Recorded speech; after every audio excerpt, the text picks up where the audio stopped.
किसान भाइयों, मैं आपका दोस्त लवनीत चौधरी। आज मैं आपके सामने एक महत्वपूर्ण विषय लेकर आया हूं कि सितंबर माह में अपने गन्ने में क्या क्या कार्य करने चाहिए। सितंबर माह में वो ऐसे कौन से कार्य हैं जिनसे हमारा गन्ना अधिक से अधिक मोटा हो और रोग मुक्त रहे। तो आइए मैं आपको बताता हूं कि वो कौन कौन से कार्य हैं, किस अवस्था में वो करने चाहिए।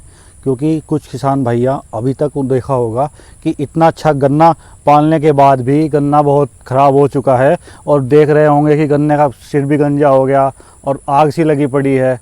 कुछ किसान भैया ने इतनी मेहनत की कि बारिश के बाद उनका खेत ख़राब हो गया। आखिर वो क्या कारण रहे होंगे कि उन किसान भाइयों ने अपना गन्ना ख़राब कर लिया? किस वजह से इतनी लागत लगाने के बाद भी उन्होंने ख़राब किया? क्या मैन पावर की कमी रही है? क्या वो समय पर बाद में स्प्रे नहीं दे पाए? क्या वो समय पर खाद नहीं दे पाए? तो आज इस महत्वपूर्ण विषय के बारे में बात करेंगे। मैं आपका दोस्त लवनीत चौधरी एक बार फिर से जेएल फार्मिंग में स्वागत करता हूँ।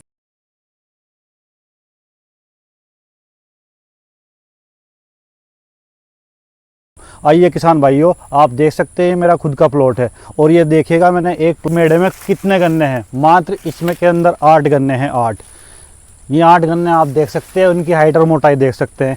आप अंदर जाके देखिएगा एक एक गन्ना और ध्यान से देखिएगा। इसमें एक मेढ़े के अंदर 8 से 10 गन्ने ही दिखाई देंगे। यही कारण है कि किसान भाई लगातार फेल होते जा रहे हैं।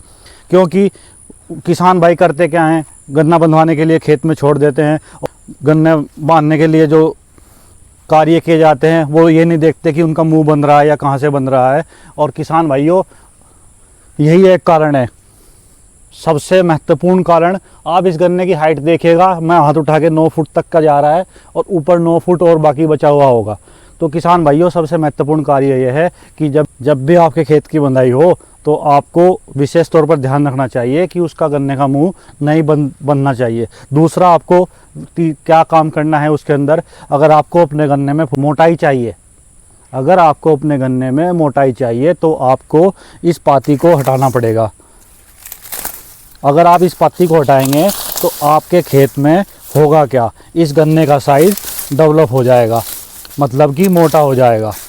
और ये जो किसान भाई कहते हैं ना कि मैंने हटाई थी, मुझे कोई फ़ायदा नहीं मिला, तो मैं उन किसान भाइयों से कहना चाहता हूँ, किसान भाई, इस चीज़ का बहुत फ़ायदा है। जितनी आप इस खेत की पाती हटाएंगे उतना ही गन्ना मोटा होगा। और दूसरा फ़ायदा आपको इसका क्या मिलेगा? दूसरा फ़ायदा आपको इसका ये मिलेगा कि ये जो आप पाती अपने खेत में डालेंगे, ये पूरे घास को कवर कर लेगी। और जब घास कवर हो जाएगा तो ये डिकम्पोज हो जाएगी और सारी की सारी एक तरह से आपका खाद लग के तैयार होने वाला है। तो ये भी आप एक आरी अपने कर सकते हैं सितंबर माह में गन्ने के अंदर। दूसरा क्या होगा कि जब ये चिकनाई आ जाएगी सामने तो कोई भी कीट चढ़ के ऊपर नहीं जाएगा। कीट क्या करते हैं, नीचे से चढ़ते हैं, इधर छेद कर देते हैं या गन्ना काना कर देते हैं। वो भी शिकायत आपकी दूर हो जाएगी।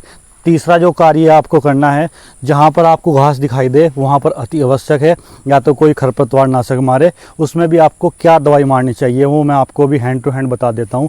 सबसे पहले आप केवल 300 ग्राम 1 एकड़ के लिए तमर का यूज़ करेंगे। उससे बेहतरीन दवाई आपके लिए कोई हो नहीं सकती। क्योंकि किसान भाइयों, एक तो इतनी सस्ती दवाई है कि आपका जो खर्च है वो कम रहेगा। दूसरा, आपको उसके साथ 2,4-D मिलानी है, मात्र 400 ml, और 1 एकड़ में छिड़काव करेंगे। 1 एकड़ में छिड़काव करने से आपको रिजल्ट मिलने वाले हैं कि आपका कोई भी घास हो, चौड़ी पत्ती, नेड़ी पत्ती, किसी भी तरह का घास हो, सारे घास खत्म हो जाएंगे। अगर आपका घास खत्म कर लिया तो आपने सितंबर माह में जो खाद लगाया है वो पूरा का पूरा खाद आपके गन्ने को लगने वाला है। और किसान भाइयों, अगर कोई भाई दवाई मारने से सहमत नहीं है तो अपने खेत की पाती उतार के अपनी बीच की ट्रंच की लाइन में डाल दे और इसमें एसएसपी का एक कट्टा साथ में वेस्ट डिकम्पोजर मिला के डाल दे। 1 महीने के अंदर अंदर घास के साथ साथ पूरी की पूरी पाती भी गल जाएगी। और आपके खेत में जो बार बार हुमस का टॉपिक रहता है हर किसी यूट्यूबर भाई का कि खेत में हुमस पैदा करो, हुमस पैदा करो, इतनी हुमस पैदा होगी कि गन्ना ऑटोमेटिकली 100 क्रॉस निकलेगा। ये मेरा आपके साथ वादा है। हुमस की कमी के कारण ही खेत से पैदावार घटती जा रही है, क्योंकि आप लोग ने देसी खाद डालना बिल्कुल ही छोड़ दिया है। हमें मेन खाद हुमस पैदा करनी है। तो किसान भाइयों, ये आज का हमारा महत्वपूर्ण विषय है। सितंबर माह में आपको ये कम से कम 3 कार्य करने चाहिए और बाकी हो सके तो सितंबर के लास्ट तक आते आते एक पायरेलिया का स्प्रे भी कर ले। पायरेलिया के स्प्रे से आपके खेत का जो रस चूसा जाएगा वो भी कंट्रोल में रहेगा।